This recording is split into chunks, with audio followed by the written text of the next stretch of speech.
जय सनातन धर्म की। प्रिय सनातनियों, आप सभी का स्वागत है हमारे इस कार्यक्रम में। 12 अगस्त 2025 ट्रंप की रहस्यमय परिस्थिति में मौत हो जाती है। ये अमेरिका के लिए बहुत शॉकिंग न्यूज है। ऐसा ही प्रेडिक्शन किया गया है। किसने किया, क्यों किया, कैसे किया, उस प्रेडिक्शन की सच्चाई क्या है, इसके बारे में भी आपको बताता हूं। 1990 के दशक के अंदर अमेरिका के अंदर एक कार्टून सीरीज बहुत फेमस होती है, सिम्पसन्स। आप लोगों ने सुना भी होगा। रिसेंटली उसी कार्टून सीरीज के अंदर एक एपिसोड इस समय पर वायरल है और वो ये है कि 12 अगस्त 2025 को सुबह 7:40 पर अमेरिका के प्रेसिडेंट डोनाल्ड ट्रंप की मौत हो जाती है। ये बहुत शॉकिंग न्यूज है और वायरल भी है। लेकिन सनातनियों, एक बात को समझिए। अभी हाल ही में मैंने लगभग एक हफ्ते पहले ही आपको एक वीडियो दिया था जिसमें मैंने कहा था किसी राजनेता की हत्या से ये परिस्थितियां बहुत खतरनाक मोड़ लेंगी। अभी एक हफ्ता भी नहीं हुआ इस बात को, और उसके ठीक बाद में ये इस तरह का एपिसोड आता है जिसमें ये दावा किया जा रहा है। मैं आपको इसी वीडियो के अंदर एक छोटा सा क्लिप भी दिखाता हूं। आप जरा ध्यान से देखिए वो एपिसोड क्या कह रहा है। Donald Trump will die on August 12, 2025, and The Simpsons already predicted IT. Yes, you read that right. In a controversial episode of The Simpsons 1 that many tried to hide, there's a shocking scene. The date August 12, 2025 clearly shown next to a terrifying headline. Donald Trump found dead, and it doesn't stop there. In the episode, Trump is shown inside a luxurious room, surrounded by secret documents, nervously talking on the phone when suddenly, he collapses. The clock on the wall stops exactly at 7:42 a.m., the creepiest part, just seconds before. The camera focuses on a newspaper lying on the floor with the phrase, "Someone very powerful will be silenced." And if that wasn't enough, a strange shadow appears reflected in the glass. Just moments before it all happens. Who is it? This episode was never officially aired. It briefly circulated online, and then mysteriously disappeared. Some say it's just another Simpsons joke, but what if it's not? What if this is yet another prediction? सनातनी, उस episode को देखने के बाद अब आपके मन में एक क्यूरियोसिटी तो जरूर पैदा हुई होगी, आखिर ये हो गया तो क्या होगा? क्योंकि अमूमन ये दावा किया जाता है कि जो इस कार्टून सीरीज के अंदर कहा जाता है वो भविष्य में सच जरूर होता है। ऐसा दावा इस कार्टून सीरीज के बनाने वालों का जरूर है। लेकिन सनातनी, एक बात को समझिए, इस ब्रह्मांड के अंदर कोई भी चीज यूं ही काम नहीं करती है। उसके पीछे एक बहुत बड़ा मैकेनिज्म काम करता है। मैं अगर आपसे कहूं कि क्या आपने कभी ये सोचा कि भगवान श्री कृष्ण जो कह रहे हैं, यदा यदा ही धर्मस्य ग्लानिर्भवति भारत अभ्युत्थानम् अधर्मस्य प्रजात्मानं सृजाम्यहम् परित्राणाय साधूनां विनाशाय च दुष्कृता धर्म संस्थापनार्थाय संभवामि युगे युगे। मैं आता हूं, इस युग में आता हूं जब जब धर्म की हानि होती है। तो एक प्रश्न पैदा होता है, क्या पहले नहीं आ सकते? क्या वर्तमान की पुलिस की तरह जब अपराध हो जाएंगे उसके बाद आएंगे? पहले भी तो आ सकते हैं। धर्म की स्थापना के लिए इतना बड़े विनाश की आवश्यकता क्या है? हे प्रभु, पहले आ जाओ, इस व्यवस्था को बेहतर कर दो, कोई मरे ही ना। क्या ऐसा नहीं हो सकता? ऐसा आपका भी सोचना होगा।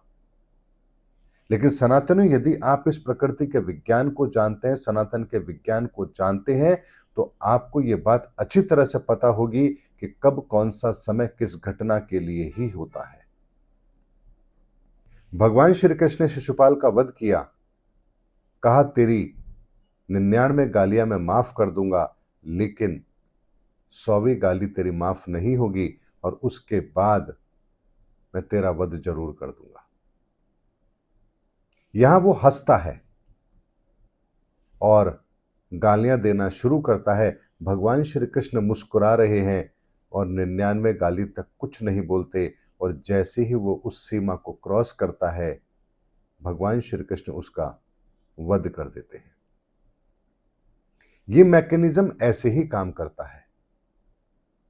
इस ब्रह्मांड का नियम है, एक प्रक्रिया के बाद दूसरी प्रक्रिया, दूसरी के बाद तीसरी प्रक्रिया, और जब तक वो सारी प्रक्रियाएं पूरी नहीं होती, अगला स्टेप नहीं उठता है। इसीलिए सनातन एक बात को समझिए कि इस समय पर इस धर्म युग की स्थापना के अंदर भी हर वो प्रक्रिया पूर्ण होगी जो इस धर्म स्थापना के लिए अनिवार्य है। ये बात निश्चित है। अब यहां मैं आपके सामने एक बात और रखता हूं। अहमदाबाद प्लेन क्रैश हुआ तो क्या किसी ने ईश्वर को याद नहीं किया होगा? क्या उस चंद सेकंड के अंदर भी किसी ने तो भगवान को याद किया होगा?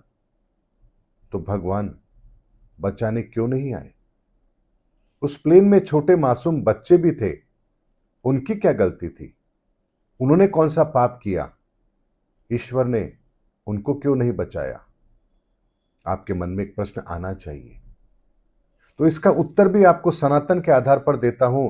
एक बात को ध्यान रखिए, जन्म और मृत्यु ईश्वर अपने हाथ में रखते हैं, और मृत्यु यदि उनके हाथ में है तो जन्म भी उनके हाथ में है। लेकिन ईश्वर की हर घटना मनुष्य को सावधान और सचेत करने के लिए होती है।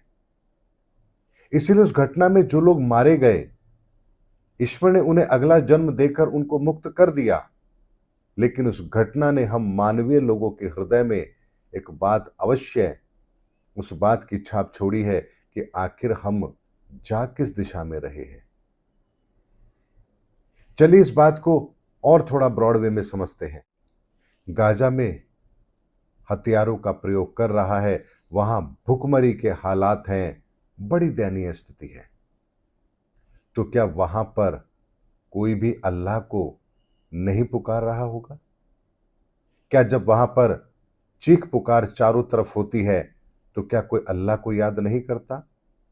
क्या वहां कोई नमाज नहीं पढ़ रहा होगा? अगर वहां कोई नमाज भी पढ़ रहा है, हर क्षण अल्लाह को याद भी कर रहा है, तो अल्लाह बचाने आ क्यों नहीं रहे? आखिर उन मासूमों की गलती क्या है? उन्होंने आखिर ऐसा क्या किया है कि वो उस यातना को सहन करने के लिए बाध्य हैं? तो एक बात को समझिए, आईएसआईएस याद है आपको? बहुत से निर्दोष लोगों की हत्याएं की हैं, घुटनों के बल बिठाकर हाथ पीछे बांधे हैं और सरेआम उनकी गर्दन काटी है, गोलियों से छलनी किया है। ये सब आप लोगों ने देखा है। तो क्या ईश्वर की निगाह में उस अपराध की कोई सजा नहीं होगी? जो वे कृत्य कर रहे हैं, बहुतायत में कर रहे हैं, पूरी दुनिया के अंदर ऐसे कर्म करने वाले न जाने कितने लोग हैं। आए दिन हत्याएं होती है, मासूमों के साथ बलात्कार होता है, बहुत सारी घटनाएं आप इस दुनिया में देखते हैं। पूरे दुनिया की मैं बात कर रहा हूं। तो आखिर ऐसे लोगों का होगा क्या? इनके साथ इंसाफ कैसे होगा? इनको सजा कब मिलेगी? तो प्रकृति का एक मैकेनिज्म है, ऐसे ही लोग अपने अगले जन्म के अंदर ऐसे स्थान पर पैदा होते हैं जहां भविष्य में ऐसी घटना घटित होनी होती है, जहां उन्हें इसी तरह से तिल तिल करके मरना होता है। सनातनियों, बात बड़ी गंभीर है, मार्मिक है, लेकिन आपको सत्य तो समझना पड़ेगा। ऐसे में इस ब्रह्मांड का मैकेनिज्म काम ही ऐसे करता है कि जब तक कोई प्रकृति का नियम पूरा नहीं होता है, तब तक अगला स्टेप आरंभ नहीं होता है। और इसीलिए वर्तमान के अंदर हम समय के उस चक्र के अंदर उस स्थान पर खड़े हैं जहां इस ब्रह्मांड के अंदर कलयुग का भी 8वां चरण यानी 8वां आयाम इस समय पर अपनी समाप्ति की ओर है। इसीलिए दुनिया के अंदर भ्रम की स्थिति बहुत पैदा होगी। हमें समझ में ही नहीं आएगा कि आखिर हो क्या रहा है। अगर ईश्वर है तो रक्षा क्यों नहीं कर रहा? अगर अल्लाह है तो बचा क्यों नहीं रहा? अगर धर्म है तो ये अधर्म करने वाले इतने ताकतवर क्यों हैं, ये सारे भ्रम हमारी आंखों के सामने जरूर आएंगे और ये भ्रम केवल उसी के टूटेंगे जो सनातन के विज्ञान को जानता है और समझता है। उसके अलावा किसी का भी भ्रम टूट ही नहीं सकता। इसीलिए एक बहुत बड़ी भविष्यवाणी आज इस वीडियो के माध्यम से आप लोग के सामने रख रहा हूं।